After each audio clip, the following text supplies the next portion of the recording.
오늘 주신 본문의 말씀 가지고 제발 꼴값 좀 하고 삽시다. 제발 꼴값 좀 하고 삽시다라는 제목으로 하나님의 말씀을 증거하도록 하겠습니다. 얼마 전 한 모임이 있었습니다. 여러 목사님들과 함께 또 유력 인사들과 함께 이렇게 자리를 함께 하는데 순서에도 없던 한 목사님이 그 시간에 나와서 전혀 그 모임의 취지와 상관도 없는 자기 사역을 이제 막 소개하고 홍보하고 자기 사람을 이렇게 개별적으로 그 공적인 모임에서 자꾸 챙기고 이런 모습을 보이는 거예요. 그러자 제 옆에 앉아 계시던 한 원로 목사님이 낮은 소리로 읊조리대요. 정말 꼴값하고 앉았네 이래요. 그 내가 너무 통쾌해서 웃다가 그 목사님한테 그래서 목사님 틀렸어요. 두 가지 다. 저거는 꼴값하고 앉아있는 게 아니라 꼴값을 못하고 서 있는 겁니다. 분명히 그분 서 계셨거든요.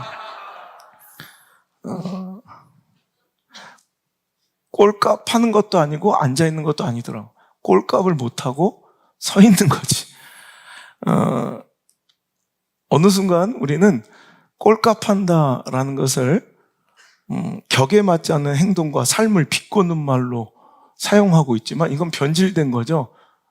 여러분 잘 아시는 바와 같이 얼굴은 무슨 뜻입니까?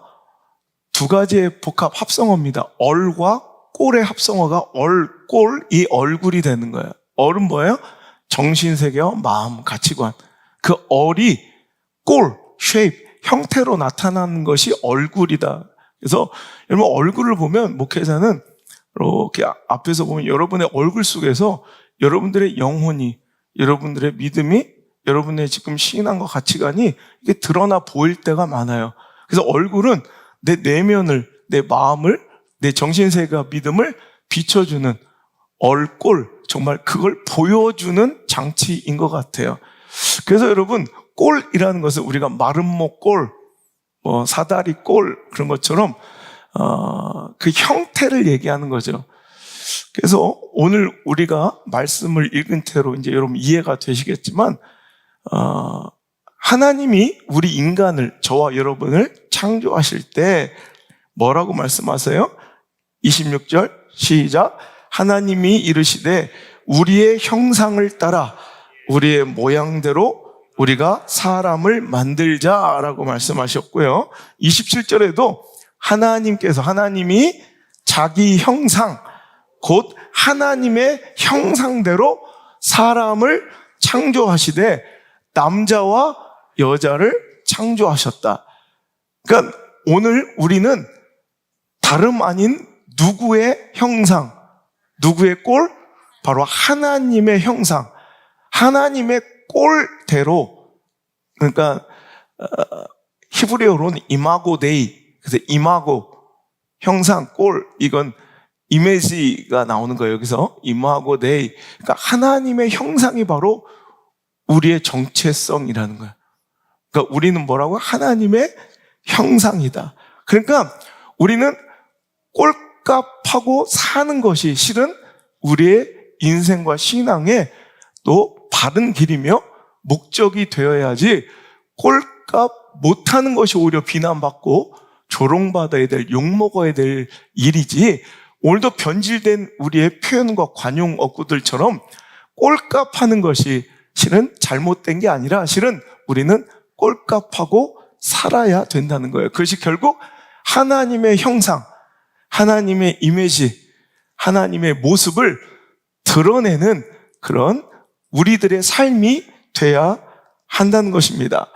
신앙적으로, 성경적으로 보면 우리는 꼴값하며 살아야 되는 존재들이란 말이에요. 하나님의 형상대로. 그래서 야고보서 3장 9절에도 이것으로 우리가 주 아버지를 찬송하고 또 이것으로 하나님의 형상대로 지음을 받은 사람을 저주한다. 그러니까 우리가 입술로, 같은 입술로, 일전에도 제가 말씀에 등장했던 말이죠. 혀로 하나님을 찬양하기도 하더니 하나님의 형상을 입고 창조된 인간을 저주하니 이것은 심각하게 잘못되었다라는 것을 꾸짖는 내용이에요. 그러니까 오늘도 우리는 다 하나님의 형상을 입고 하나님의 존재를 드러내는 그런 모습으로 우리는 창조되었으며 우리가 살아가야 한다는 거예요. 여러분, 오늘 1장은 천지창조의 말씀 다 아시죠? 쭉 여러분 읽어보시면 여러분 첫째 날, 둘째 날 빛을 만드시고 하늘, 땅을 나누시고 바다를 만드시고 생물과 육축들을 만드시는 그 모든 장면들을 보세요. 특이한 점은 여섯째 날까지 이제 그 창조를 하는 과정에서 다섯째 날까지 그 모든 사물, 피조물들과 생명체들을, 피조물들을 만드실 때 다 어떻게 하시냐면 명령이에요. 그냥 명령. 3절에도 빛이 있으라! 있으라! 하니까 빛이 있었던 거예요. 또 6절에 둘로 나뉘라! 하니까 궁창 하늘이 생긴 거예요. 또 9절에 묻이 드러나라! 하니까 드러난 거예요. 11절에 열매 맺는 나무를 내라! 그죠? 15절에 땅을 비추라! 그죠? 계속 해야 되나? 20절에 모든 생물을 번성하게 하라! 새가 나르라! 24절에 어차피 다 했으니까 땅의 생물은 그 종류대로 내라! 말이에요. 그러니까 이렇게 종류대로 내라! 보세요. 다 명령이에요. 있으라! 비추라! 나누라! 내라! 다 명령했어요. 그냥 명령하고 끝난 거예요. 명령하니 그대로 된 거예요. 그런데 특이하게 오늘 인간을 창조하실 때만큼은 너무나도 존엄하고 특별하게 다루시는 것이 보이죠? 다 명령하여 있으라, 비추라, 나누라, 종류대로 내라. 딱딱 명령해서 만드시더니 26절에는 굉장히 존귀하고 소중하게 다루시며 26절에 하나님이 이르시되 우리의 형상을 따라 우리의 모양대로 우리가 사람을 만들자. 또 27절 하나님이 자기 형상, 그 하나님의 형상대로 사람을 창조하시니 남자 여자를 창조하셨다라고 특별하게 존귀하게 우리 인간을 창조하시더라는 거예요. 그렇다면 하나님의 형상대로 지음을 받았다, 하나님의 형상대로 창조되었다는 것은 무슨 뜻인가라는 거예요. 첫 번째로는 제가 지금도 누누이 말씀드렸지만 반영자로서, 즉 어떻게 보면 하나님을 드러내는, 우리가 하나님을 알고자 할 때 무한하신 하나님을 유한한 존재인 인간이 보고자 할 때 볼 수 있어요? 이해할 수 있어요? 없어요? 이 말씀도 잘 이해가 안 되는 우리들이에요. 그죠? 그러니까 우리는 유한한 존재가 그 무한하신 하나님을 뵙고자 할 때, 이해하고자 할 때, 알고자 할 때 도무지 우리의 수준으로는 알 수가 없는 분이에요. 그런데 하나님께서는 우리 인간을 당신의 형상으로, 자기의 모양으로 창조하신 거예요. 그래서 사람들은 이마고 데이, 하나님의 형상을 따라 지음받은 우리를 볼 때 하나님을 추측하고 하나님의 성품을 조금이나마 이해하고 하나님을 조금이나마 알아갈 수 있는 장치로 우리들을 이 땅에 두셨다는 거예요. 그래서 이마고 데이, 이미지의 어근이 된 이마고 데이가 히브리어잖아요. 근데 이 히브리어로 쓰여진 성경이 이제 주님 오시기 직전에 당시에 세계 공용어였던 그리스어 헬라어로 번역이 되죠.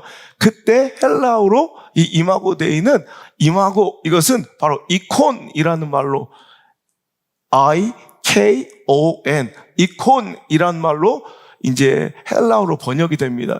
이것은 여러분 느낌이 오시죠? 영어로 아이콘이 되는 거야. I-C-O-N 아이콘이 되는 거야. 아이콘. 그래서 우리 컴퓨터를 켜면 바탕 화면에 이렇게 이미지가 이렇게 하나씩 이렇게 뜨죠. 이렇게. 그걸 뭐라고 불러요? 아이콘이라고, 아이콘. 그래서 저 사람은 긍정의 아이콘이다. 저 사람을 가까이 오고 저 사람을 말을 듣고 저 사람과 교제하면 뭐가 스며들고 뭐가 나온다는 거예요? 긍정이 나온다는 거예요. 그것처럼 오늘도 컴퓨터 화면에 있는 이 이미지들, 작은 이미지들, 그건 아주 그냥 작아요. 그 깊은 내용과 오늘도 제가 저는 컴퓨터를 잘 다루지 못해서 우리 교육자들한테 맡기는데 이분 저분이 하도 만지다 보니까 도대체 내 파일들이 어디 있는지 제가 이제 설교들을, 그래서 전 아직도 종이를 모으고요. 종이 파일로 이건 안 없어지니까 보니까 연도별로 다 이렇게 해놨는데 2020년부터 없어졌어요. 다. 도대체. 그래서 아이콘 하나를 누르면 거의 2022년도 설교의 파일이 있어요. 그럼 그걸 누르면 여러분 보세요. 아주 작은 거예요. 이건 여기서 근데 그걸 눌러놓은 순간 1년 동안 제가 했던 모든 설교들이 그 안에 깊은 내용들 또 쫙 나오죠. 근데 우리가 그 세밀한 디테일한 그 모든 것을 알 수 없을지언정 그것 속에서 그 안에 무엇이 있는지를 상상할 수 있잖아요. 오늘 우리는 그런 존재들이에요. 그래서 우리를 클릭하는 순간 뭐가 나와야 돼요? 하나님의 성품과 하나님의 자비하심과 하나님의 모습이 우리가 투영되고 나타낼 수 있는 반영자, 반영물. 그러니까 어찌 보면 샘플이나 썸네일 같은 존재. 우리가 썸네일을 보면 그 안에 영상의 내용이 대충 어떤 것인지 알잖아요.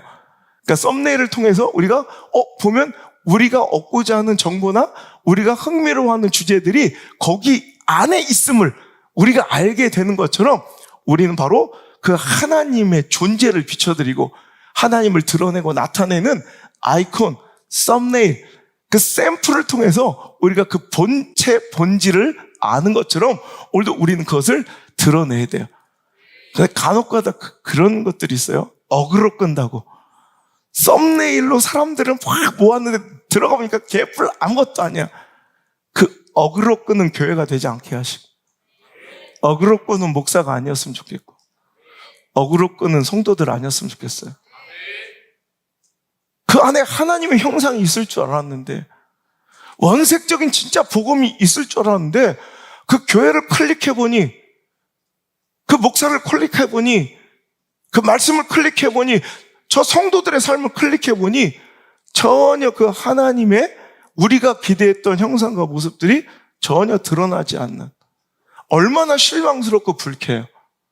오늘 우리가 그런 존재들이 아닌지 한번 살펴봐야 한다는 거예요. 우리 인간을 통해 하나님을 알게 하는 존재로서, 통로로서 하나님이 특별히 지으시고 창조하신 존재가 우리임을 믿습니까? 그래서 하나님을 보여주는 거울로서 하나님의 형상을 비추는 존재로서의 특별한 존재의식과 목적성을 상실하지도 망각하지도 말아야 한다는 것입니다. 인간은요, 몸과 영혼으로 구성되어 있어요. 육체와 영혼으로. 그래서 우리가 하나님의 형상을 따라 지음을 받았다면 우리의 몸이, 육체가 그분의 형태를 닮았는가? 네. 그래서 하나님도 이렇게 머리 있고 팔이 2개, 다리가 2개, 이런 모습일까? 또 그건 아닌 것 같아요. 근데 대부분의 사람들이 그래서 영혼을 가진 존재로서, 하나님의 영혼을 닮은 존재로서 우리가 하나님의 형상을 따라 지음받았다고 생각하지만, 이 말씀의 어원들을 살펴보면 분명히 이해하는데, shape, 또 그 모습, 꼴이라는 육체적인 눈에 보이는 그런 존재, 존재로서의 형상의 닮음도 분명히 기록되어 있어요. 그러니까 오늘도 우리는 그 육체의 꼴, 이런 인간 육체의 모습이 하나님과 닮았다는 것이 아니라 우리들의 삶과 보여지는 우리의 실체, 우리의 행동, 우리 속에서도, 영혼뿐만 아니라 우리의 삶 속에서도 우리는 하나님을 증거하고 하나님을 드러낼 수 있는 존재로 육체와 영혼이 하나님의 그 존귀한 목적성을 가지고 오늘도 소중하게 창조되었음을 우리는 잊지 않아야 된다는 거예요. 그래서 오늘 우리는요, 하나님의 반영자, 그러니까 하나님을 반영하고 드러내고 비춰지는 거울 같은 존재이고, 샘플 같은 존재이고, 썸네일 같은 존재이고, 아이콘 같은 존재이기도 하지만 또 하나, 우리는 하나님의 대리자. 그러니까 어찌 보면 우리는 하나님을 비춰주는 반영자로서의 역할도 하지만, 하나님은 우리 인간을 하나님의 형상으로 지으시고 뭘 하기를 원하시느냐? 하나님의 뜻과 하나님의 말씀대로 오늘도 이 땅을 하나님께서 원하시는 방식으로 다스리고 오늘도 통치하고 우리도 하나님 나라와 그 뜻을 이뤄가는 존재로서 우리를 하나님의 형상이라는 권위를 주시고 우리를 창조해 주셨다는 거예요. 그래서 우리는 하나님의 명령대로 살아가는, 그러므로 하나님의 뜻과 하나님 나라를 실현하는 존재가 돼야 한다는 거예요. 그래서 오늘 우리는 청지기 같은 역할로 살아야 한다는 거죠. 청지기는 뭐예요? 이것이 내가 권위를 위임받아, 권리를 위탁받아 내가 다 다스리고 쓰고 있지만, 내가 마음대로 결정하고 판단하고 있지만 그것이 내 것은 아니에요.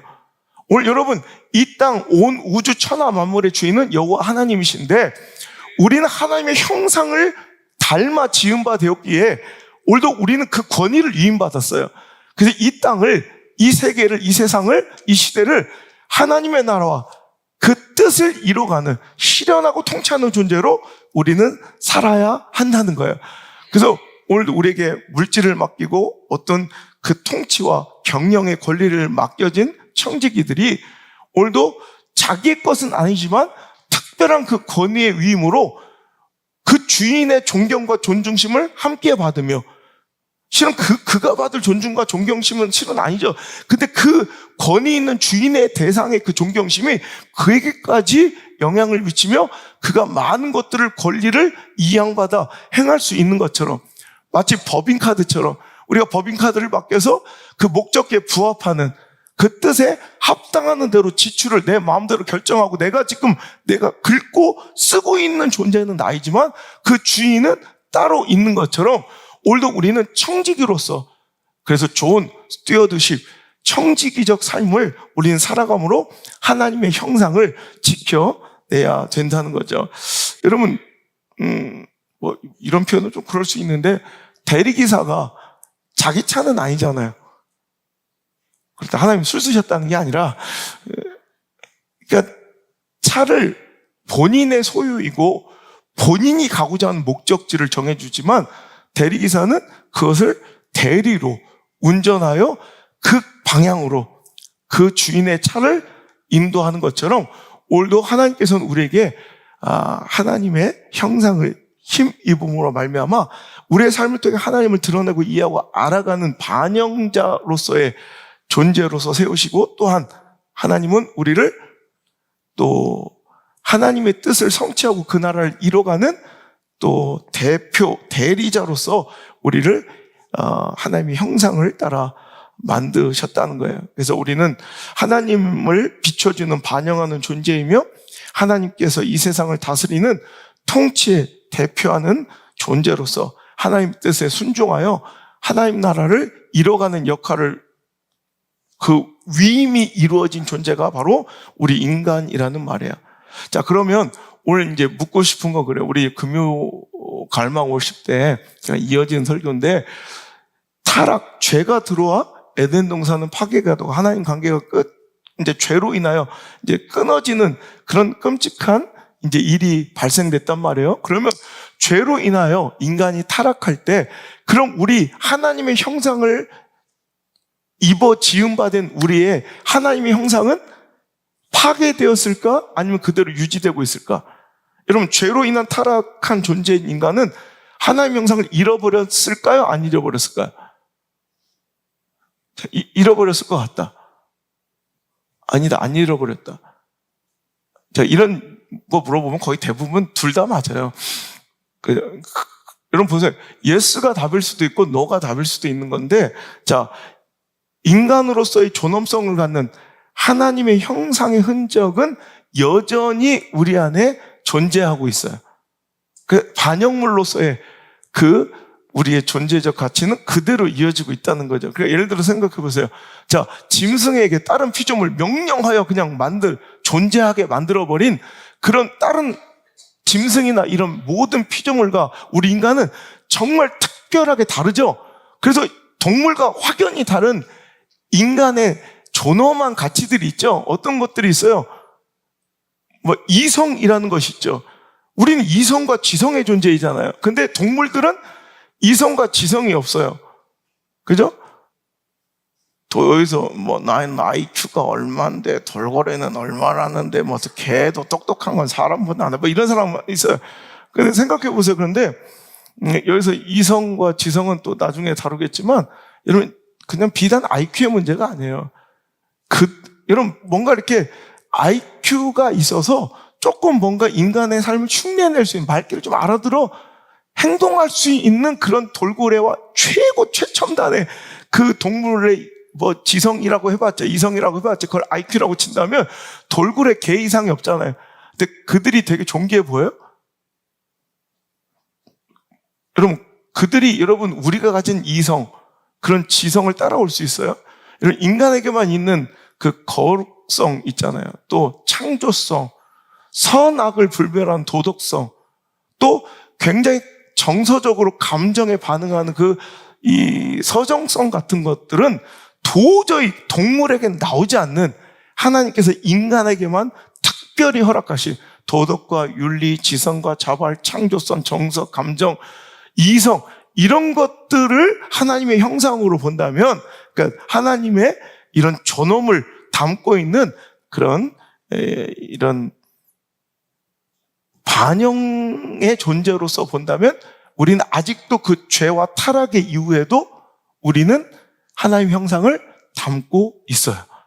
그런데 오늘 죄로 인해서 하나님의 의로움과 순결, 거룩을, 즉 하나님의 뜻대로, 하나님의 의지대로 이 땅을 거룩하게 하나님 나라로 이뤄가는 존재로서의 그런 순결과 거룩은 상실한 하나님의 형상을 잃어버린 존재라는 양면을 가지고 있다는 거예요. 그래서 어찌 보면 우리가 하나님의 그런 특별한 존엄의 반영물로서는 이성과 지성, 도덕과 윤리, 이런 선한 감정들, 지성과 창조적 자발성, 이런 것들을 갖고 있는 것들로 보면 하나님의 형상을 유지하는 것 같으나, 또 다른 면으로 하나님의 나라를 통치하는 위임자로서의 거룩과 순결은 완전히 타락 이후에 상실해버린, 오늘도 하나님의 형상을 잃어버린 존재라는 양면성을 가지고 있다. 그래서 오늘 그걸 신학적으로 정의하자면 이거예요. 넓은 의미와 좁은 의미. 넓은 의미는 이런 구조적인 그런 개념에서, 자, 인간은 천사와는 달리 몸을, 육체를 갖고 있어요. 천사는 육체가 없어요. 그죠? 그리고 동물과는 달리 이성을 갖고 있고요. 도덕적 차원에서 선과 악을 구분하고 감정적으로 반응하는 정서적 존재로서 분명히 오늘도 하나님을 반영하는, 하나님의 형상을 입고 있는 존재인 것이 분명해요. 근데 좁은 의미에서, 즉 관계적 의미와 기능적 의미에서는, 그러나 하나님과의 관계에서 보면 순종하며 지극히 선하고 거룩하며 의롭고 진리 가운데 살아갈 순전한 상태에서 창조된 인간은 타락, 그 범죄 이후에 완전히 하나님의 형상을 상실해 버리고 말았다는 거예요. 자, 그래서 오늘도 우리는 잃어버린 하나님의 형상, 즉 우리가 이성과 지성이 있고 정서가 있고 창조성이 있고 자율성이 있고 도덕, 윤리의 의식이 있는, 이게 모든 보편적인 넓은 의미, 이 기능적 부분을 제하고 오늘 우리가 상실한 관계적, 또 그런 기능적 측면에서의 우리 하나님과의 관계를 회복하는 것이 바로 하나님의 형상을 회복하는 작업이다라는 거예요. 인간은 하나님과, 그리고 인간들과 또 새로 다른 인간 외 모든 피조물들과 관계를 가지고 있는 존재예요. 그래서 오늘 예배하는 모습으로 나가는 것, 하나님과의 관계 회복은 바로 예배하러 나가는 거예요. 하나님의 형상이 드러나는 가장 확실한 증거, 그러니까 우리가 잃어버린 하나님의 형상, 즉 관계적인 면에서, 그 기능적인 면에서 하나님의 형상을 잃어버렸다고 해서 순결하고 거룩한 우리의 관계성을 잃어버렸다고 볼 때, 그것을 회복하는 가장 적극적인 증거가 바로 예배. 하나님을 다시 관계하고 싶어 하는 거, 하나님과의 그 관계가 회복되길 원하는 그 모습의 그 발현체가 바로 예배예요. 그래서 예배는 정직해야 되고, 예배는 순결해야 돼. 하나님의 형상을 다시 회복하는 과정이기 때문에. 이 안에서 거룩함과 순결함이 없이 오늘도 하나님의 시간을 제대로 구별하지 못하고 그 관계를 소중히 여기지 못하며, 오늘도 그냥 인간적인, 그냥 이성적으로, 그냥 우리 감정적으로, 그냥 우리 의무감으로 이런 의식들로 드려지는 예배라면 이것은 그냥 동물과 다름없는, 그러니까 별로 하나님과의 관계를 아직 회복하지 못한 그러니까 지극히 그냥 구조적인 넓은 의미에서의 인간의 형상, 그냥 이거는 뭐 믿지 않는 자와 전혀 별반 다름이 없는 그런 인간의 모습이겠지만, 오늘도 적극적으로 하나님을 예배하고 거룩함을 오늘도 우리가 추구하며 오늘도 선하고 의롭고 진리 가운데 거하려는 그 시도가 우리 예배 가운데 보여진다면, 그것이야말로 하나님의 형상을 회복하는 가장 확실한 증거라는 거예요. 그래서 하나님의 마음이 들어오기 싫어하면, 오늘도 그 관계를 오늘도 거부하면 가장 먼저 나타나는 현상이 예배가 드려지기 싫은 거예요. 예배 드리기가 싫은 거예요. 그게 바로 하나님의 형상을 깨트려가고 잃어버리는 가장 확실한 증거라는 거죠. 또 사람은 사람과의 관계도 유지해야 돼요. 우리는 그래서 신앙의 근본이 하나님을 내 목숨처럼 사랑하고, 그 다음에 뭐예요? 우리 서로 이웃을, 사람을 내 자신과 같이 사랑하는 거. 이게 신앙의 본질이에요. 그러니까 오늘도 우리는 관계 속에서 살아가는 존재예요. 그래서 하나님과의 관계 회복, 그 하나님 형상의 회복은 예배를 통해서 일어나고, 또 인간 관계 그 회복은 오늘도 뭘 통해서? 사랑을 통해서, 구제를 통해서, 희생과 배려와 양보를 통해서 우리는 하나님의 형상을 회복해 간다는 거예요. 또한 우리는 다른 피조물과의 관계도 있어요. 그 짐승들, 또 자연들, 온 우주 모든 것들이 오늘 우리는 그 관계하는 거예요. 그런데 그 관계가 깨어질 때 어떤 일들이 일어나느냐, 하나님의 형상을 잃어갈 때 우리는 예배드리기가 싫어요. 그리고 사람을 사랑해야 하는데 범죄와 타락 이후에는 사람을 오히려 뭐예요? 미워하고 억압하고 짓밟고 뭐예요? 이용하는 존재로, 대상으로만 본다는 거예요. 그게 바로 하나님의 형상을 잃어버린 지극히 타락한 인간의 모습이고, 또한 자연, 다른 피조물을 우리는 또 사랑하고 그 관계를 아름답게 유지했던 에덴 우산이 깨어지자 어떻게 피조물을 파괴하고 탐욕으로 착취하는 모습으로 변해간다는 거예요. 이게 바로 하나님의 형상을 잃어버린 대표적인 모습. 그러니까 어찌 보면 이 자연이 손상되고 파괴되어 가고, 또 끔찍하게 뭐 이런 동물들이 막 학살, 학대되어 가고, 또 이 이웃과 사람들을 정말 사랑하지 못하고, 제가 늘 얘기하는 것처럼 지구촌의 절반이 여러분 굶음과 아사 직전에 있고, 영양실조와 오늘도 그로 인한 여러분 시각장애가 여러분 3분의 1명씩 일어나고, 10살 미만의 어린 아이들이 5초마다 1명씩 죽어가는데도 이런 일들이 일어나는 것이 다 하나님의 형상을 잃어버린 결과예요.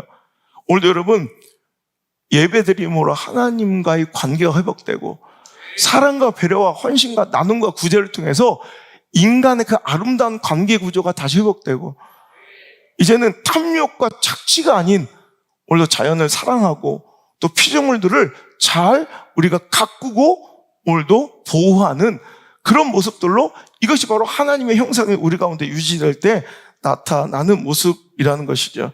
또한 아까도 얘기했지만 우리는 이성적 존재로, 지성을 갖고 있는 존재로서 하나님의 형상을 닮아서, 우리 이성이 있으니 또 하나님의 형상을 드러내고 있다고 착각하지만, 생각해보면 지금 우리가 이성은 있습니다만 인간이 다른 피조물들과 확연히 다른 동물들과 다른 특징이 바로 이성이 있다는 거예요. 이성적 판단이 가능하다는 것인데, 그런 면에서 하나님의 형상을 우리가 유지하고 있는 것처럼 보이지만, 지금 작금의 오늘날 뉴스를 보세요. 아니 우리 주변을 보세요. 점점 이성을 상실해가고 동물도 못할 짓들을 하는 인간들이 많아지고 있으며, 앞서 말한 것처럼 관계의 소중함을 유지하고 지키지 못한 채 자신이 필요한 대로 인간을 이용하고, 자신의 유익과 감정에 앞서 이성을 상실하는, 또 내 잠깐의 유익과 현실적 유익 때문에 오늘도 그 관계의 소중함을 스스로 깨트려버리는 비이성적, 즉 하나님의 형상과는 전혀 닮아있지 않은 모습을 우리는 얼마나 많이 마주할 때가 많이 있냐는 거예요. 여러분, 절대로 자신의 유익에 따라 하나님의 형상의 가장 대표적인 증거인 관계를 깨트리고 신의를 깨트리고, 여러분 동물이나 할 법한, 아니 동물들도 하지 못할 비이성적인 감정적인, 자기 유익에만 뒤틀리면 얼마든지 자기 감정대로 행동하고 말하고 판단하고 결정짓고 또 자기 감정에만 유익되면 그 모든 것이 죄도 덮어지고 허물도 그냥 용납되는 이런 비지성적 판단의 삶을 살아가고 있다면, 그 선택의 삶을 살아가고 있다면 우린 전혀 우리 삶 속에 하나님의 형상을 볼 수가, 나타낼 수가, 드러낼 수가 없다는 것이죠. 또한 여러분, 이성이란 말은 헬라어로 로고스란 말이에요. 로고스. 여러분, 로고스는 생각, 권고, 이성이라는 뜻도 갖고 있지만 성경 안에서 여러분 잘 아시는 것처럼 로고스가 쓰여질 때는 바로 말씀이고 하나님의 마음이에요. 성경에 쓰여진 모든 로고스는 하나님의 마음이지 뭐 인간의 IQ 따위의 이성, 뭐 지성, 뭐 이런 것을 나타내는 대변하는 단어가 아니라는 거예요. 그렇다면 오늘 우리는 이성을 지키고 가지고 있는 존재처럼 보이나 우리에겐 진짜 이성을 지키고 있는가? 즉 로고스를 지니고 있는 존재인 것처럼 보여. 개보다 고양이보다 저 다람쥐보다 나니까. 근데 과연 그게 이성인가? 그런 로고스만 갖고 있는 것이 아니라 오늘도 진짜 로고스, 하나님의 마음, 하나님의 말씀을 나는 진짜 지키고 소유하고 오늘도 가지고 있는 존재인가라는 것을 물어봐야 돼요. 비단 아까도 말씀드린 것처럼 IQ의 문제가 아니라 돌고래가 침팬지가 뭐 IQ 60, 70 된다고 그래요.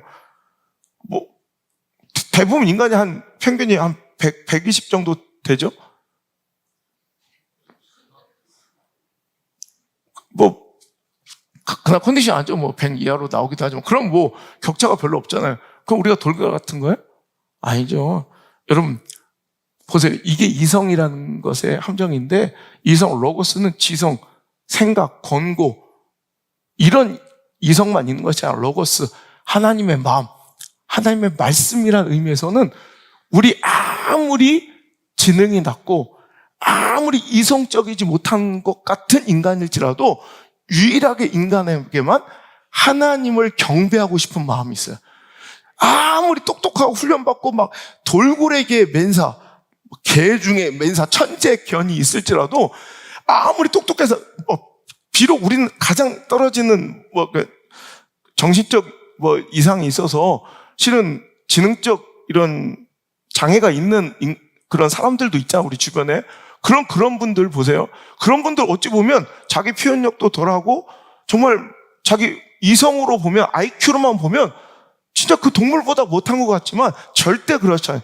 그 안에 존귀함을 발견해야 되는데, 여러분 전문가들의 의견에 의하면, 연구에 의하면 그 발달 장애나 지성적으로 문제가 있는 장애우들도 이렇게 연구해 보니까, 지속적인 연구와 여러 가지 장치를 통해 보니까 하나님을 경외하고 하나님을 믿는 고백과 믿음이 있더라는 거예요. 그래서 여러분 장애우들에게 정말 자기 의사표현과 제 삶 속에서는 정말 누구를 의지하고 누가 다 그 필요를 채워줘야 될 것 같이 지능이 떨어지는 것 같은 장애우들도 여러분 결론적으로 하나님을 의지하고 진짜 경배하는 마음이 연구 결과 있더라는 거예요. 그래서 그들에게 세례를 주는 것이 옳으냐 마르냐의 결론 속에 세례를 줄 수 있는 거예요. 하지만 아무리 똑똑한 천재견 천재 돌고래도 그들에게는 하나님을 경배하고자 하는 마음과 하나님처럼 특별히 거룩하고자 하는 마음은 절대로 없다는 거예요. 이게 로고스, 하나님의 마음, 이게 진정한 하나님의 말씀을 여러분 대변하는 이 로고스 지성이라는 거예요. 오늘도 그러니까 우리가 잃어버린 지성, 잃어버린 이성, 로고스, 하나님의 마음을 내 삶으로 옮겨서 오늘도 이제 유일하게 사람만이 하나님을 믿고 거룩함을 스스로 추구하고 창의적으로 창조적으로 삶과 내 사명을 완성하고 꾸려나갈 수 있는 이 존재로서의 하나님의 형상, 여러분 회복하시길 바랍니다. 동물은 절대로 자발적으로 스스로 뭔가 하지 않아요. 동물이 아무리 똑똑해도 창조적으로 창의적으로 뭔가 일을 하지 않아요. 그러니까 사람이 계획하고 지속 반복적으로 훈련시킨 그 일을 아름답게 보여주고 예술적으로 뭔가 공연하는 것 같아도, 돌고래가 자기 안무 짰다는 얘기 들어보신 분? 근데 우리 성주도 안나도 자기 안무를 짜요. 안나는 제일 싫어하는 정형화된 춤을 싫어요. 그래서 안나는 절대로 아이돌의 춤을 따라하지 않아요. 그 곡을 재해석해서 자기만의 춤을, 창의적인, 저 하나님의 형상이에요. 여러분 무조건 무한 반복적으로 뭔가 학습적 먹을 거 주고 책책 때려가지고 우리가 반복적으로 기능적으로 뭔가를 하게 만드는 것, 하나님의 형상을 이해하지 못하는 거예요. 하나님의 형상을 이해하는 건 이런 그들 가운데 자발적으로, 창조적으로, 창의적으로 거룩함을 보이고 스스로 하나님을 존중하고 하나님을 따르고자 하는 그 열망을 여러분 이끌어주고 안내하는 거예요. 저 우리 교회가 그런 교회가 됐으면 좋겠고 우리 학교가 그런 학교가 되었으면 좋겠어요. 하나님의 형상을 짓밟고 오늘 여러분 뭔가 의무적으로 뭔가를 강요하고 뭔가 반복적으로 뭔가를 학습하고 제가 그랬죠. 여러분 뭔가 채찍질을 하거나 뭔가 확실한 보상으로 박수 쳐줘, 칭찬해줘, 춤추게 하는 건 세상이 가시적 성과를 내는 방법이에요. 세상 사람들은 그렇게 움직이고요. 왜? 하나님의 형상이 없으니까. 여러분 동물들은 그렇게 반응해요. 그래야 좋은 결과가 나오고 좋은 유익과 이득이 공동체 안에 나타나요.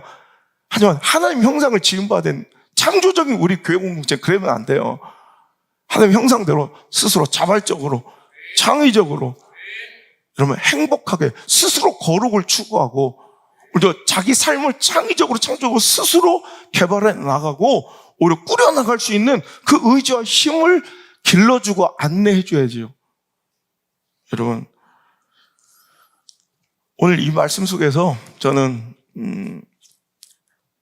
말씀의 결론을 이렇게 내리고자 해요. 오늘 저와 여러분은 자기 자신의 모습을, 우리 스스로의 모습을 왜곡되게 바라보고 있지는 않았는지. 오늘 설교 좀 어렵죠? 다 잊어버려도 돼요. 내년에 해도 또 몰라요. 돌고래 생각나면 돌고래 60만. 소세지 막 그러니까 어쨌든 가슴이 너무 아파요. 저건 하나님 형상인가? 이성이란 게 존재하나? 그런데도 있다는 거 하나님께서 말씀을 저 쓰면서 한숨이 나왔어요. 근데 하여튼 여러분 다 잊어버리고 핵심만 다시 한번 우리는 하나님 형상으로 지음받은 거 믿으시죠? 그 형상을 지음받았던 거 무슨 의미냐?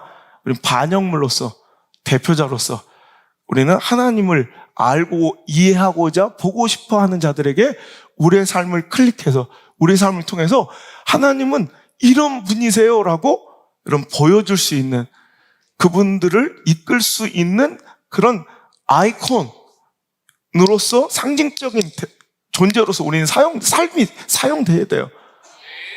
어그로 끌지 말고 가보니까 아무것도 아니고 완전히 정반대예요. 정말 거기에 관계도 없는 짓거리 하고 있어. 근데 아이콘 겁나 커. 그런 썸네일수록 겁나 화려해요. 전 그러지 않았으면 좋겠어요. 그래서 교회는 클 필요도 없어요. 사람 많을 필요도 없어요. 진정으로 하나님의 형상을 드러낼 수 있는 그 멋진 한 사람이어도 좋게요. 두 번째로는 하나님의 대리자로서 대표성을 가지고 하나님의 나라와 그 뜻을 하나님 말씀에 순전하게 순종으로 반응하면서 아름답게 이 세상을 통치해가는, 다스려가는 그 멋진 존재로서 하나님 우리를 자기의 형상대로 지으셨다. 그래서 하나님의 잃어버린 형상은 무엇인가? 우리가 이성을 가지고 도덕과 윤리를 가지고 자율성과 창조적, 예술성, 정서적 이런 걸 갖고 있는 것은 아직도 하나님의 형상이 남아있는 듯하나 좁은 의미에서 신학적 의미에서 관계성이나 기능적으로 볼 때는 우리 하나님과의 관계가 깨어지고 인간의 관계가 깨어지고 피조물과의 관계가 지금 다 깨어졌다. 이게 잃어버린 하나님의 형상의 결과물이에요. 그래서 우리는 예배를 통해서 하나님과의 관계를 회복하고 사랑과 긍휼과 구제와 배려를 통해서 양보를 통해서 희생을 통해서 헌신을 통해서 우리 깨어졌던 관계를 다시 회복해야 되고 또 우리가 억압하고 착취하는 데만 몰두했던 이 자연과 모든 피조물을 아끼고 사랑하고 또 존중하는 그런 멋진 성숙한 이런 모습으로서 교회가 그리스도인들이 성숙하게 앞장서야 된다. 요거까지만 이해하시면 돼요. 그리고 로고스 이성을 가진 듯하나 로고스 이성을 상실한 우리다. 로고스, 하나님의 이성과 지성을 우린 하나님 주신 동물과는 다른 이성과 지성을 가진 듯하나 또 다른 로고스, 하나님의 말씀과 하나님의 마음은 다 잊어버린 채 순결하지도 거룩하지도 못한 삶을 살고 있었다면 오늘 회복하자라는 의미예요. 그런데 오늘 두 번째 메시지 주제는 오늘도 내가 내 자신을, 우리가 우리 자신을 너무 왜곡하여 바라보고 있지 않는가. 우린 정도가 차이가 있을 뿐 사람들은 누구나 다 망상, delusion에 사로잡혀 있다는 거예요. 다 망상 환자들의 망상. 그 망상이 적극적일 때 과대망상이라고 하는 거고 그 망상이 소극적일 때 피해망상이라고 하는 거예요. 실제 자신의 모습을 그 이상으로 생각하거나 혹은 그 이하로 취급해버리는 것, 이것이 바로 망상인데 오늘도 우리는 영적인 과대망상 내지는 영적인 피해망상 환자들이 아닌가라는 거예요. 성경의 말씀과 진리를 진리 그대로 인정하지 못하고 진리가 아닌 말씀이 또 말씀이 아닌 거짓을 믿게 되는 것, 이것이 바로 오늘 우리 망상의 결과물, 후유증들이라는 거예요. 그래서 우리를 어떻게 피해망상, 하나님 형상의 존귀한 존재들인데도 불구하고 우리를 우연히 단백질이 아미노산이 만들어진 무생물에서 그 미생물이 만들어지고 미생물이 진화된 원숭이의 후손이라고 스스로 여러분 낮춰 취급하는 이런 피해망상에 빠지거나 혹은 천하 만물을 내가 스스로 지배할 수 있다고 착각하는 허접한 과학의 진보로 하나님 흉내를 내고 있는 인간들 얼마나 많아요. 스스로 창조놀이를 하고 있는 이 시대, 그 자기가 우주 뭔가를 창조할 것처럼 머스크 같은 인간들 보세요. 그 천박한 돈, 이 물질관념 가지고 뭐 하나님 놀이를 하고 있는, 내가 하면 다 할 수 있다는 이런 과대망상의 교만, 이것이 인간의 실체가 되어버렸다는 거예요. 여러분, 망상은 결국 거짓을 진리로 둔갑시키는 악한 힘이 있어요. 그래서 진리를 진리 그대로 대하고 받아들이려면 망상의 안경을 벗는 일, 즉 자신의 실체를 인정하는 성찰과 회개가 먼저 선행돼야 할 줄 믿습니다. 이 같은 망상은 복음의 진리를 대하는 사람들의 태도에서 고스란히 나타나요. 자, 그래서 이 망상의 안경을 꺾고 다 끼고 있어요, 인간들은. 그래서 복음을 전해보면 두 가지 반응이 나타나는데, 야, 예수 믿고 천국 가자면 난 예수 믿을 필요, 야, 나처럼만 살아봐. 자신이 선하고 의롭다고 확신하며 나 자신을 믿노라, 나는 옳다 자신하며 교만하든가. 복음을 전할 때 두 가지 반응이에요. 또 하나는 반대로 굉장히 짓눌리고 주눅들어 나 같은 것이 교회에 나갈 수 있겠냐며 시선조차 회피하는 피해망상 환자든가. 복음을 전하면 이 두 가지 반응이 반드시 나타나요. 또 그래서 오늘 우리처럼 전도되어 복음을 듣고 교회 안에 나와서 신앙생활을 하고 있다고 그 망상이 다 멈추는 것도 아니래요. 실은 교회 안에서, 신앙 안에서도 그 망상은 계속 이어지고 우리가 하나님의 진리를 진리로 바라보지 못하게 하고 제대로 된 신앙생활, 즉 하나님과의 건강하고 신실한 관계를 깨트려버리는 주범이 되고 있는 것이 바로 이 망상, 이 더러운 우리의 망상, 허상이라는 거예요. 오늘 여러분 교회 나왔다고 그 망상이 다 벗겨졌어요? 교회 다니고 있고 신앙생활 하면서도 여전히 나는 둘 중에 과대망상, 교만해져서 내가 뭔가 하나님처럼 다 알고 다 판단하고 다 이해하는 것처럼 결국 허접하게 그 이성은 뭐야? 나한테 유익이 되고 내 감정적으로 필요가 채워지면 다 좋고 선하고 자비한 것 같은데 내 감정이 뒤틀리고 내가 좀 유익이 없고 나한테 손해만 있으면 모든 걸 다 깨버릴 수 있는 그 동물과 다름없는 그 이성 가지고 모든 세상, 모든 인간, 모든 삶의 모든 걸 판단하고 모든 것을 다 결정 내리고 모든 것을 다 아는 것 재판관처럼 하나님 놀이하고 있는 교회 안에서 얼마나 정말 천박하고 얼마나 무서운 일이에요. 또한 교회 나와서도 맨날 주눅 들어서 나 같은 것이 뭐 하나님의 은혜를 입을 자격이 없다. 툭 하면 도망치고 툭 하면 잠수 타고 툭 하면 우울증 같은 이런 영적인 그 기질에 모든 거 내려놓고 다 깨트려버리고 이렇게 살아가는, 이게 바로 아직도 하나님 형상을 되찾지 못한, 자기 자신 진리대로 하나님 말씀대로 바라보지 못하는 망상의 안경을 벗지 못한 그런 신앙의 잘못된 결과 열매들이 얼마나 교회 안에서 많이 나타나는지 몰라요. 오카노 목사님이 돌아가시기 전에 한국교회에 전한 경고가 있어요. 한국교회는 반드시 빨리 이 3허를 깨트려야 된다. 3허.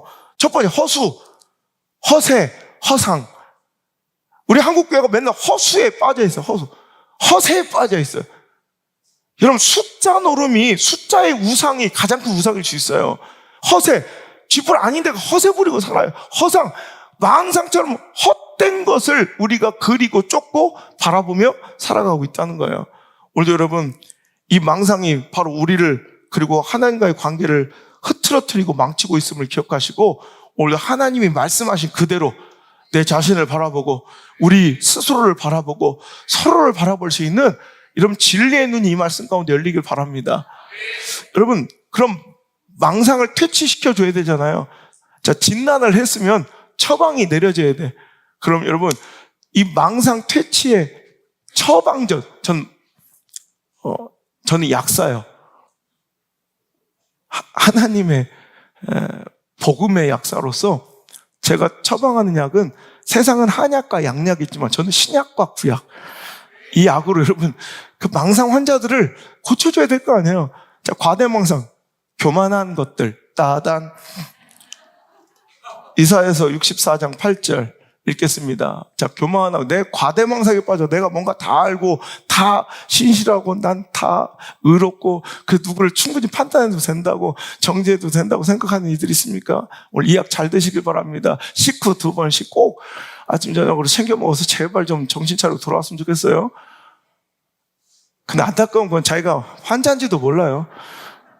교만은요, 침묵의 암살처럼 이 혈압 혹은 이 뇌경색처럼 이 폐 환자처럼, 폐암처럼 심각하게 죽을 때가 돼야 알아요.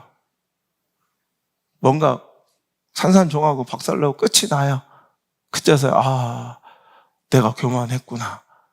그러지 않았으면 좋겠어요. 자, 일단 의심스러우면 다 먹어. 일단 이거는 먹어도 별로 해가 안 돼, 부작용이 없는 약이니까 일단 먹어. 자, 이사야서 64장 8절 시작. 그러나 여호와여, 이제 주는 우리 아버지시니다. 우리는 진흙이요 주는 토기장이시니 우리는 다 주의 손으로 지으신 것이니라. 아멘. 내가 하나님입니까? 여러분이 재판관입니까? 내가 모두 스스로 판단하며 다 알며 그것을 징벌하고 판단할 권리가 있습니까? 이것만 인정해도 돼요. 너무 스스로를 믿는 거야. 넌 이래서 그래. 넌 이럴 거야. 넌 이게 문제야. 여러분, 저는 목회자잖아요. 이것만 하고 살잖아요. 이거에만 집중하잖아요. 그런데도 정말 20년을 해도 모르겠어요, 또. 그래서 어떤 한 사람에게 어떤 방향을 제시하고 어떤 문제에 대해 상담해서 기도를 해도 또 조심스럽고 두려워서 또 기도하고 또 기도해서 조금만 더 기도해보고 얘기합시다. 이렇게 얘기하는데 참 무식한 게 용감하다고, 참 누군가를 참 진단하고 판단하기 되게 좋아하는 성향들이 있어요. 되게 무서운 거예요. 좀 비성경적이지만 그분의 하신 말씀들이 참 맞을 때가 좀 있어요. 네가 모르는 뭔가가 있어. 무당들이 하는 얘기인데 저는 그냥 오늘 말씀 새겼으면 좋겠어요. 나는 하나님이 아니다. 여호와여, 이제 주는 우리 아버지십니다. 우리는 진흙입니다. 당신이 토기장이시니 나를 진흙과 같은 나를 빚어서 오늘 그냥 이렇게 그릇처럼 만드셨습니다. 믿으십니까? 내가 대단한 게 아니야, 서로가. 그죠? 그래서 제가 늘 얘기하죠. 신앙생활 잘하려면 자기 자신을 믿지 마십시오. 하나님만 믿으십시오. 자기의 의를, 자기의 선택을 너무 신뢰하지 마십시오. 저도 정말 실망스럽고 후회스럽고 내가 너무 모자랐고 꼴보기 싫을 때가 너무 많아. 이것만 하고 사는 사람인데도. 여러분들은 신앙에 얼마나 비중을 두고 살아가세요? 일상에, 여러분 사업에, 돈 버는데, 인간관계 하는데, 사람 관계 유지하는데 한 100을 쓰시면 여러분 하나님과 이 시간에 얼마나 애를 쓰시고 물질 쓰시고 시간 쓰세요? 아마 여기 계신 분 다 1년 동안 여기 우리 교회 다 한 감사한 거 합쳐도 저만큼 할까요? 선교해봐 저만큼 할까요? 전 여기다 모든 걸 몰입하고 살아가는데도 부끄럽게 짝이 없고 내가 모르는 수많은 것들이 있고 이해하지 못하는 영역이 있어요. 너무 쉽게 사람과 믿음을, 그 사람들의 인생을 쉽게 판단하고 결론 내리지 맙시다. 우리는 진흙일 뿐이니까.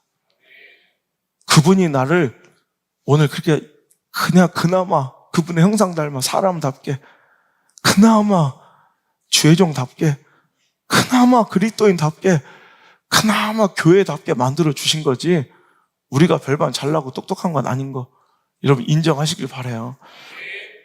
고린도후서 4장 6절 10절까지 한번 읽어볼게요. 시작. 어두운데 말씀하셨던 그 하나님께서 예수 그리스도의 얼굴이 있는 하나님의 영광을 아는 빛을 우리 마음에 비추셨느니라. 우리가 이 보배를 질그릇에 가졌으니 이는 심히 큰 능력은 하나님께 있고 우리에게 있지 아니함을 알게 하려 함이라. 자, 여기까지 먼저 잠깐 스톱하고 뒤에는 자, 빛이 있으라 하죠. 빛이 있으라 명령하고 빛을 만드셨던 그분이 하나님의 영광과 그 형상을 우리 안에 두신 거예요. 이게 감사한 거죠. 우리가 원래 그럴 만한 자격과 의로움이 있어서가 아니라 하나님 그리 해주셨어요. 그리고 나서 우리가 정말 축복은 뭐냐면 이 보배를 질그릇에 가진 거예요. 이는 심히 큰 능력은 하나님께 있지 우리에게 있지 않은 거예요. 우리는 보배를 담은 질그릇, 형편없는 질그릇이지만 보석을 담았기에 우리를 사람들이 뭐라고 불러주냐? 보석함이라 불러주는 거예요. 우리가 진짜 보석을 담을 만한 그런 우리가 존귀한 이 그릇 자체가 대단한 보석이 아니 가치 있는 것이 아니라 우린 질그릇인데 이 안에 보석을 담아줬더니 사람들이 우리를 보석함이라 하나님이 우리를 의롭다 하신 거예요. 우리는 의로운 자들이 아니에요. 우린 의로운 행동과 열심으로 이 자리에 있는 게 아니에요. 그분이 그렇게 해주셔서 결과적으로 자 이어서 읽어볼게요. 8절 시작. 우리가 사방으로 우겨싸움을 당하여도 쌓이지 아니하며 답답한 일을 당하여도 낙심하지 아니하며 박해를 받아도 버림받지 아니하며 거꾸로 뛰름을 당하여도 망하지 아니하고 우리가 항상 예수의 죽음을 몸에 짊어짐은 예수의 생명이 또한 우리 몸에 나타나게 하려 함이라. 아멘. 진흙이 강한 것이 아니죠. 질그릇이 대단해서 깨지지 않고 건재함이 아니죠. 그것은 모두 하나님께서 우리를 통해 그를 알리시고 그 영광을 보이시고 예수의 생명을 전하게 하기 위해서 우리를 우겨싸움 당해도 곤란함을 당해도 망할 일을 당해도 거꾸로 뜨림을 당해도 박해를 당해도 우리를 붙드시고 안으시고 품으시고 또 용납하시고 수용하고 포용하고 막아주시고 받아주시고 대신 고난당하시고 대신 그 박해와 핍박을 받으심으로 우리를 오늘처럼 강건케 하셨고 우리 믿음을 견고케 하셨고 우리를 아름답게 만들어 주셨다는 말입니다. 그러니까 오늘 우리가 과대망상의 안경을 끼고 우리가 스스로 하나님인 양, 재판관인 양 착각하며 살았던 우리의 신앙과 또 우리의 믿음과 우리의 사역과 또 성도 다른 지체를 대하는 우리의 태도들이 있었다면 올 시간 모두 다 회개하며 이 신구약의 멋진 처방전을 받아 꼭 복용하시길 바랍니다. 두 번째로 자신을 가치없이 보며 피해망상에 사로잡힌 자들에게도 또 약을 드릴게요. 창세기 1장 27절 오늘 우리의 본문처럼 하나님이 자기 형상과 하나님의 형상대로 사람을 창조하시되 남자와 여자를 창조하셨다. 여러분 우리는 하나님의 형상이에요. 벌품없고 보잘것없고 내 자신이 어떤 때는 저는요 어떤 때 거울 속에 비친 저를 보면 너무 내 자신이 꼴 보기 싫을 때가 있어요. 제가 가끔씩 막 갑자기 금식 들어가고 그러면 물론 어떤 문제나 어려움이 있어서 그분들 대신해서 기도해 드리는 것도 있지만 실은 내 자신을 위해 금식하는 게 더 많아요. 어떤 때는 거울 속에 비친 제 모습이 너무 초라하고 형편없고 하나님의 형상과 너무 동떨어져서 그냥 꼴 보기가 싫어요, 내 자신이.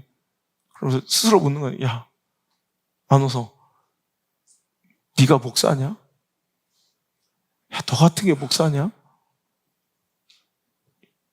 이렇게 스스로 자문하며 가슴 아파 숨죽여 울며 금식하는 거예요. 여러분, 어떤 때는 정말 이렇게 도망치고 싶고 그냥 내려놓고 싶을 만큼 나는 자격 없어 보여요.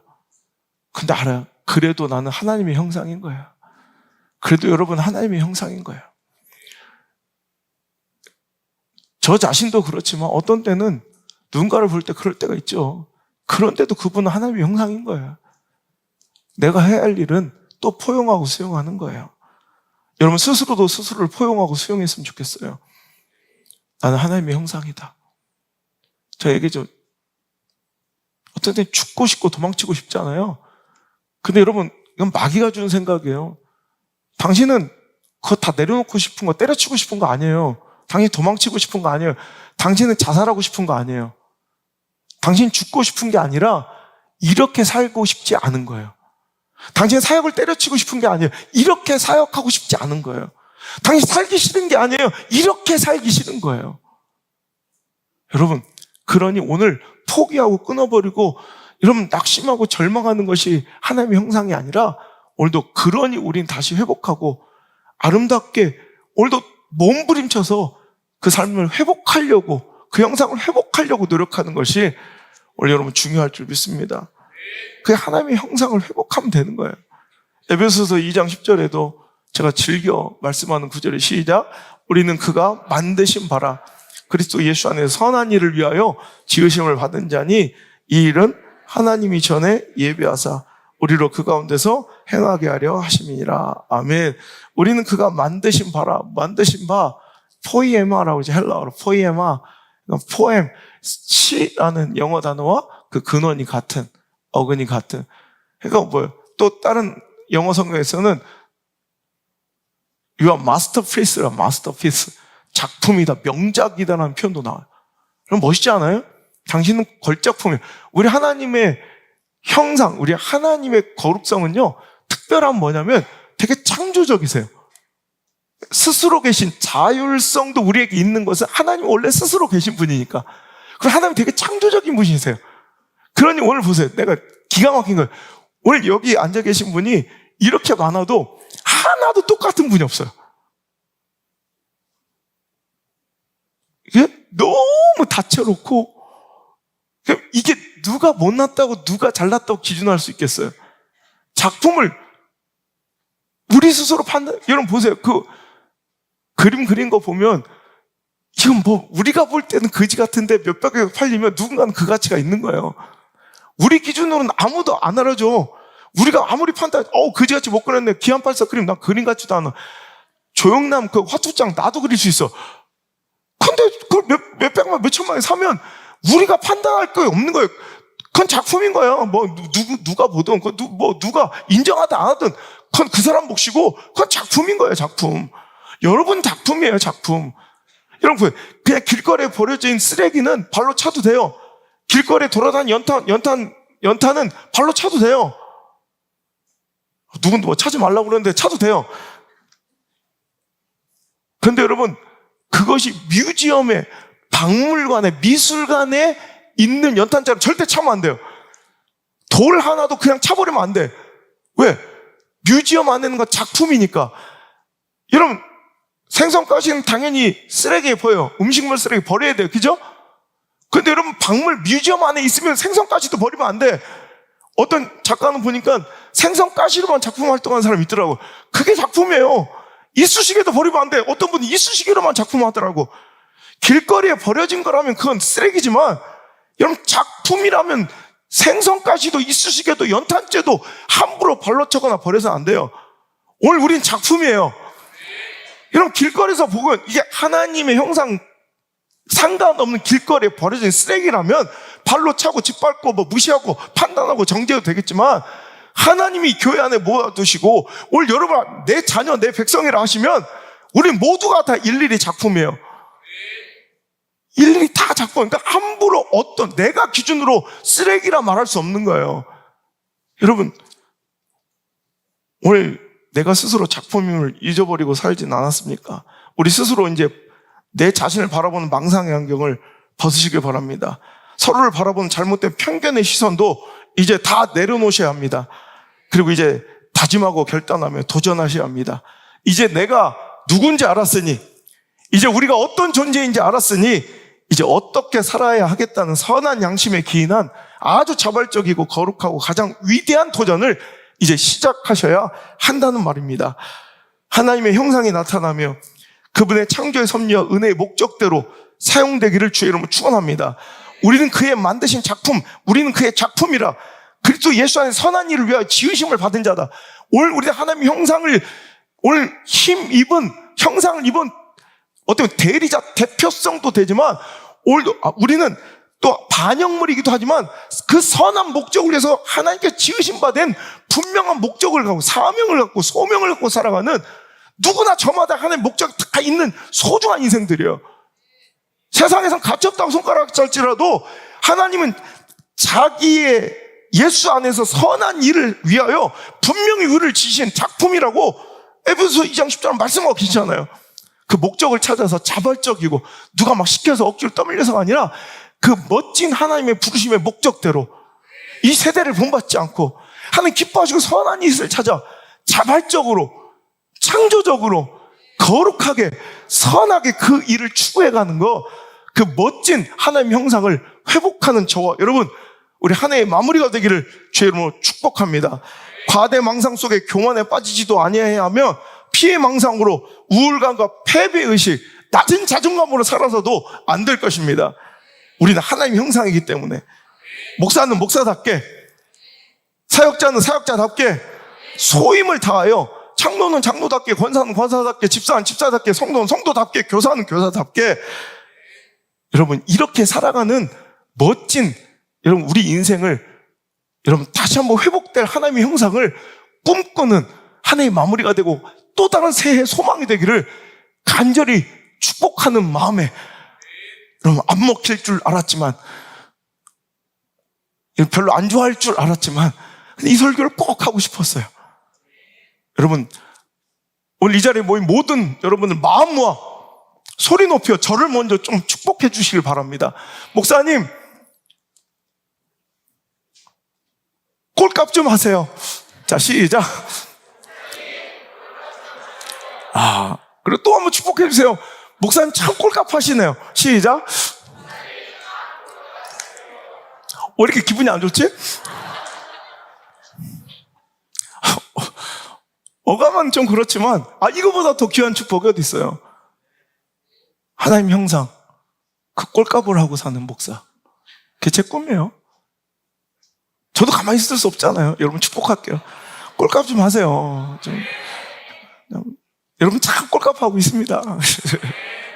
여러분 한 해가 저물며 또 나이가 한 살 더해지고 많아질 것이며, 우리 신앙의 연주는 원하지 않아도 또 신앙의 연수는 또 한 번 늘어가요. 난 몇 년째 신앙인이다. 부끄럽죠. 우리 인상, 우리 신앙에 나이값을 하고 있는가. 우리 교회가 이제 19년을 맞이하는 거, 이제 20년이 다 된 거, 성년 어른이 돼가는 거잖아요. 이제 기쁜 일이기도 하지만 참 부끄럽고 초라하고 두려운 일 수도 있어요. 나이만 먹어 어른이 아니라 나이값을 해야죠. 근데 그 나이값보다 훨씬 더 중요한 것이 바로 꼴값이에요. 꼴값 해야 돼요.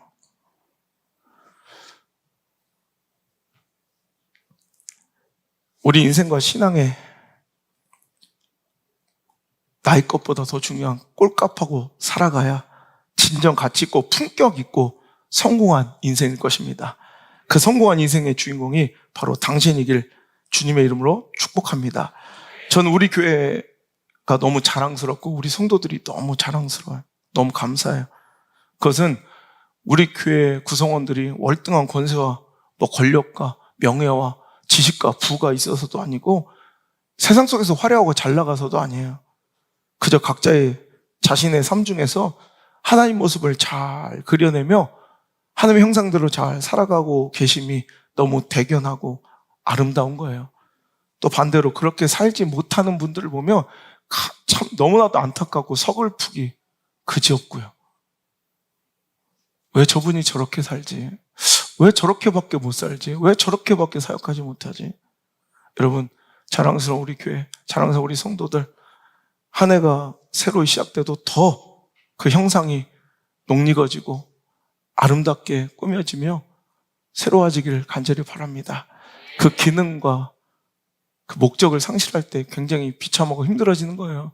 오늘도 여러분 아침에 오신 제가 여러분 따뜻하게 맞이하려고 1층부터 그냥 2시간, 3시간 전부터 딱 난방기를 막 돌려놨단 말이에요.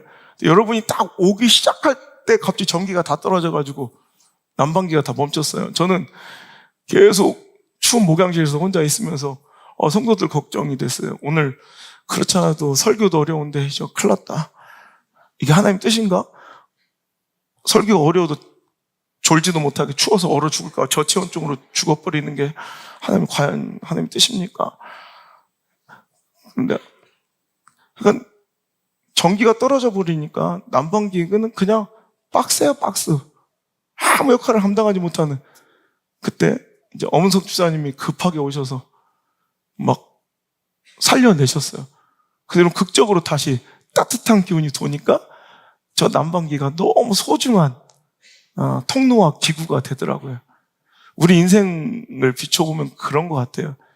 하나님이 이거 하라고 목적하셔서 아름답게 창조해 주셨는데 하나님과의 관계가 끊어져 하나님 형상을 잃어버리고 그 기능을 다하지 못할 때 저건 그냥 박스에 불과하지만 그 기능을 상실한 목적 없고 가치 없는 인생이 아니라 오늘도 하나님의 형상을 회복해서 다시 하나님을 드러내고 알리고 그려내며 또 하나님의 목적대로 이 세상을 아름답고 조화롭고 질서 있고 평화롭게 샬롬 잘 유지해가고 만들어가는 그런 아름다운 하나님의 형상으로 작은 예수의 형상으로 오늘도 우리가 살아가길 주의 이름으로 축복합니다. 우리 서로에게 인사합시다. 정말 꼴값 하시네요. 정말 당신 꼴값 하시네요. 자, 시작. 축복합니다.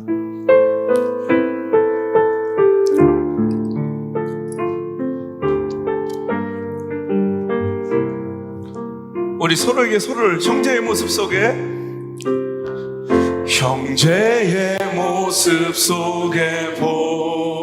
보이는 하나님 형상 아름다워라.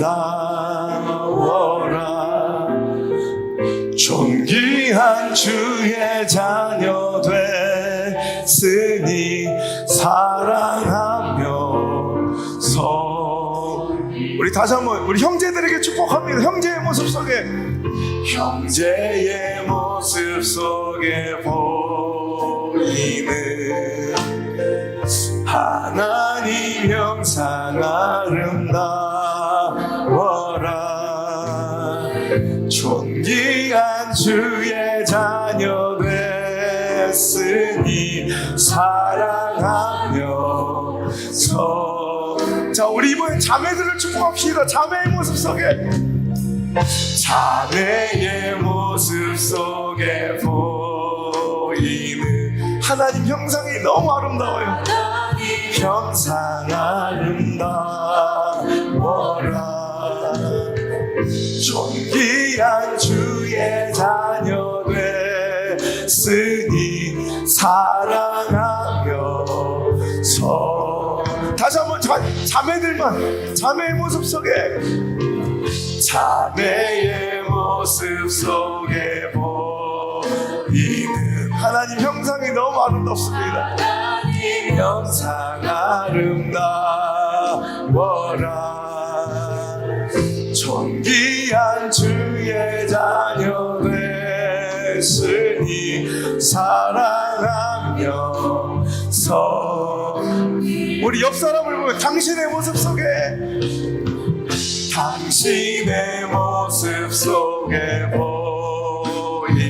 하나님 형상이 보입니다. 하나님 형상 아름다워라.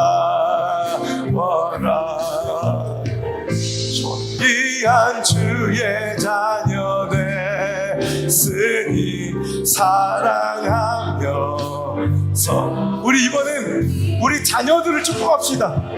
우리 자녀의 모습 속에, 자녀의 모습, 참 너무 귀한, 우리 존귀한 우리 자녀들이에요. 하나님 형상 아름다워라, 존귀한 주의 자녀 됐으니 사랑하며. 다시 한번 우리 아들, 딸들 축복해 주세요. 너무 존귀한 우리 자녀들. 자녀의 모습 속에 보이는 하나님 형상 아름다워라, 존귀한 주의 자녀 됐으니 사랑하며. 자, 이제 여러분 마음 모두 부족한 주의 종을 축복합니다. 목사님 모습 속에, 목사님 모습 속에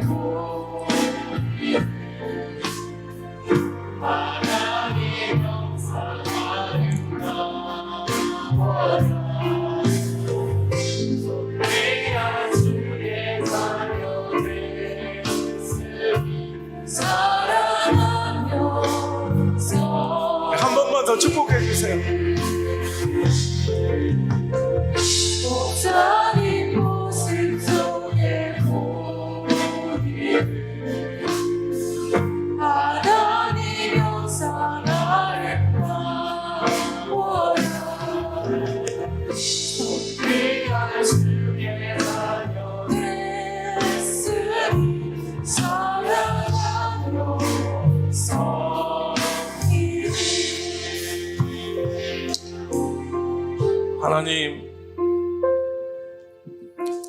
목사답게, 성도답게, 교회답게 살길 원합니다. 오늘 이 서로를 향한 축복처럼 정말 꼴값하며 살게 하옵소서. 정말 꼴값하며 살게 하옵소서. 이제는 우리 하나님의 형상을 회복시키기 위하여 이 땅에 오신 그 형상 고스란히 비춰 우리에게 본이 되어 보여주신 예수님의 그 크신 은혜와 자신의 형상대로 우리를 아름답게 창조해 주신 작품처럼 빚으신 토기장이 우리 하나님 아버지의 사랑과 미천하고 부족한 우리들이지만 존귀하다, 존귀하다, 의롭다, 의롭다, 실망하지 마라, 실망하지 마라, 포기하지 마라, 포기하지 마라. 우리의 삶을 여전히 아름다운 그 선한 길로 인도하고 계신 우리 성령님의 따뜻한 그 손길이 오늘 이 자리에 나와 하나님의 형상, 잃어버린 그 형상을 탄식하며 가슴 아프게 깨닫고 하나님의 존귀한 형상을 회복하고자 다시 꿈꾸며 도전하며 결단하며 돌아가는 우리 모든 성도들 머리 위에 축복합니다. 축복합니다. 꼴값하며 살겠습니다. 꼴값하며 살겠습니다. 꼴값하고 싶습니다. 고백하고 있는 우리 미디어 성전 모든 가족들 머리 위에 저들의 삶과 모든 삶의 발걸음마다 이제부터 떠나가지 마시고 1초도 떠나지 마시고 영원토록 함께 계시기를 간절히 또 간절히 축원하옵나이다. 아멘.